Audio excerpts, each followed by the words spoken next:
এই বাঁধ যখন খুলে ফেলা হবে, এটা অলরেডি একটা প্রসেসের মধ্যে আছে। আর্মি ইঞ্জিনিয়ারিং কোরকে অলরেডি আমরা বলেছি 34th ব্রিগেড, তারা ক্রমান্বয়ে সব বাঁধগুলো খুলে দিবে। কাজে এখানে এই যে আজব বাহার খালের যে বাঁধটা রয়েছে, মহেশখালের যে অংশ, যেটা আর্মি ইঞ্জিনিয়ারিং কোর কাজটা করছে জলাবদ্ধতা মুক্ত করার জন্য এই রামপুরা এলাকাটাকে, ওয়ার্ডটাকে। তো যেহেতু বাঁধের কারণে গিয়ে পানিগুলো ড্রেন হচ্ছে না, পানিগুলো ঠিকমতো সঞ্চালিত হচ্ছে না, যার কারণে এখানে পানি উঠছে, এটা মূল কারণ। অন্য কোনো এখানে কারণ নেই। কারণ এখানে আপনাদেরকে জলাবদ্ধতা মুক্ত করার জন্য কিন্তু এখানে তারা যে শিটটা দিয়েছে, যে রিটেনিং ওয়াল করার জন্য তারা প্ল্যান করেছে, রিটেনিং ওয়াল করার জন্য কিন্তু বাঁধের দরকার, না হয় রিটেনিং ওয়ালটা দেওয়া যায় না। রিটেনিং ওয়ালটা করছে কেন? খাল তারা বড় করেছে। খাল আগে ছোট ছিল, অনেক কিছু উচ্ছেদ করে খালটার তারা প্রস্থ বড় করেছে, দৈর্ঘ্য বড় হয়েছে, প্রস্থ বড় হয়েছে। এই প্রস্থ বড় হওয়ার কারণে তারা দুই খালের পারে তাদেরকে রিটেনিং ওয়াল দিতে হয়। এই রিটেনিং ওয়াল যেহেতু তারা দিবে, সেখানে অবশ্যই তাদেরকে সেখানে বাঁধ দিতে হয়। এই বাঁধ যেহেতু, এবং এখানে শুধু এখানে না, এই মহেশখালে না, এখানে আরও দুটি খাল, বিশেষ করে জামাল খান খাল এবং ওই কাতালগঞ্জ, তারপর প্রবর্তক মোড়, মেডিকেল, জামাল খান, এইসব এলাকায় দুটো খাল, একটা হচ্ছে হিজরা খাল আর একটা জামাল খান খাল। এবং মুরাদপুরও তারা একটা ব্রিজ করছে, সেখানেও তারা বাদ দিচ্ছে। কাজে এই কয়েকটা অংশে বাদ দেওয়ার কারণে পানি উঠছে। চট্টগ্রাম শহরে অন্য কোনো জায়গায় ইনশাল্লাহ পানি উঠে নেই।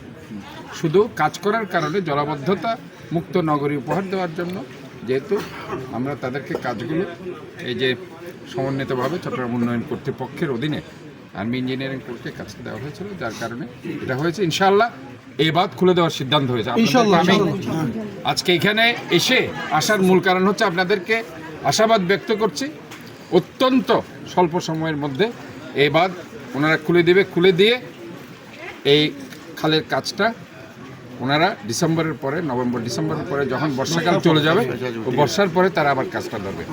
এর মধ্যে এখানে তারা এই খালটাকে সুন্দর করে দেবে, পরিষ্কার করে দেবে। মাটি টাটি থাকলে মাটিগুলো উঠিয়ে নিয়ে যাবে, উঠিয়ে নিয়ে গিয়ে এটা কমপ্লিট পরিষ্কার করে দেবে ইনশাল্লাহ। তখন আর এভাবে পানিবন্দী থাকতে হবে না আপনাদের, এটা আমি আশ্বস্ত। সব নিয়ে যাবে, যেটা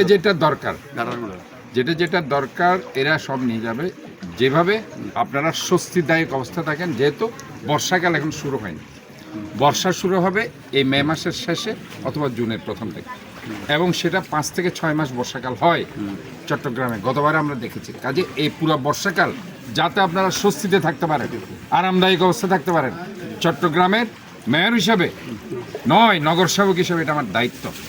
এই দায়িত্বের দিক থেকে আমরা বলতে চাই যে আজকে যে সেবামূলক প্রতিষ্ঠানগুলো নিয়ে আমরা কাজ করছি, আমি মাননীয় প্রধানমন্ত্রীকে ধন্যবাদ জানাচ্ছি। উনি তাৎক্ষণিকভাবে এখানে এলজিআরডির মাননীয় প্রতিমন্ত্রী সালেম সাহেবকে পাঠিয়েছেন।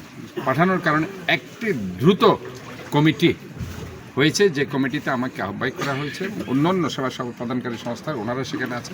তো এই জন্য আমি আজকে যে ভারী বৃষ্টিপাত হয়েছে, এই ভারী বৃষ্টিপাতের কারণে সব জায়গায় আমি ভিজিট করেছি। আমি আগ্রাবাদও ভিজিট করেছি, আমি লালখান বাজার ভিজিট করেছি, আমি এই যে দামপাড়া ভিজিট করেছি, আমি স্টেডিয়াম পাড়া ভিজিট করেছি। এখন আমি আপনাদের এই রামপুরাতে এসেছি।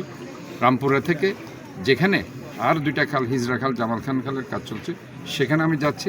বিশেষ করে হিজরা খালের ওখানে প্রবর্তক মোড় আমি যাচ্ছি। যদিও আমি শুনেছি একটু পানি উঠেছে, কিন্তু পানি দ্রুত চলে যাচ্ছে, যেহেতু এখানে বাঁধ খুলে দেওয়া হয়েছে। কারণ বৃষ্টি যখন হেভি বৃষ্টি হবে, পানি তো থাকবে, ওই পানি চলে যাওয়ার জন্য একটু সময় দিতে হবে।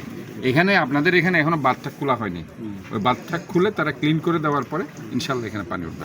আপনারা সবাই ভালো থাকবেন। এখানে রাস্তাটা অনুপযোগী, এখানে একটা ওই